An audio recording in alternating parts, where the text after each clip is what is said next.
तर नमस्कार मंडळी, आज आपल्या नवीन वर्षाची सुरुवाती गुरुवारपासून झाली. तर आज आपण पहिलं स्वामींच्या मठामध्ये जाऊन येऊया. तर मंडळीनं आता आपण घराची इथून निघालोय. आपला भाव खालती थांबलाच आहे गाडीजवळ आणि आता आपण रोडवरती आलोय. भाव आपल्या इथे गाडी पोचतोय. तोपर्यंत पोचून झालं की लगेच आपण गाडीवरती बसून लगेच पुढे आलो आम्ही. आणि तेवढ्यात आर्यनच्या मैत्रिणी दिसल्या देवळाची इथे आल्यावरती, म्हणून आम्ही तिथेच थांबलो थोडा वेळ. आणि पुढे आल्यावरती बघा काय डेंजर रोड आहे एकदम पुढे, नुसती खडबडी. तेवढ्यात पोचलो आम्ही तिथे देवळाजवळ. गाडी पार्किंग केली इथे आणि इथून बघा काय देवळाचा व्ह्यू दिसतो एकदम डेंजर. तसंच आलो आम्ही इथे देवळाजवळ खालती. तर चला देवाचं दर्शन करून घेऊया. बाकी मी तुम्हाला व्हिडिओमध्ये दाखवतोच. तर मस्त आतमध्ये गाभाऱ्यामध्ये जाऊन दर्शन वगैरे केलं देवाचं. एकदम जबरदस्त वाटलं असं आतमध्ये बसल्यावरती. जरासे 2-3 टेक घेतले तिथले.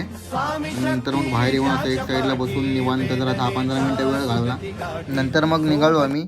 चला टाटा बाय बाय.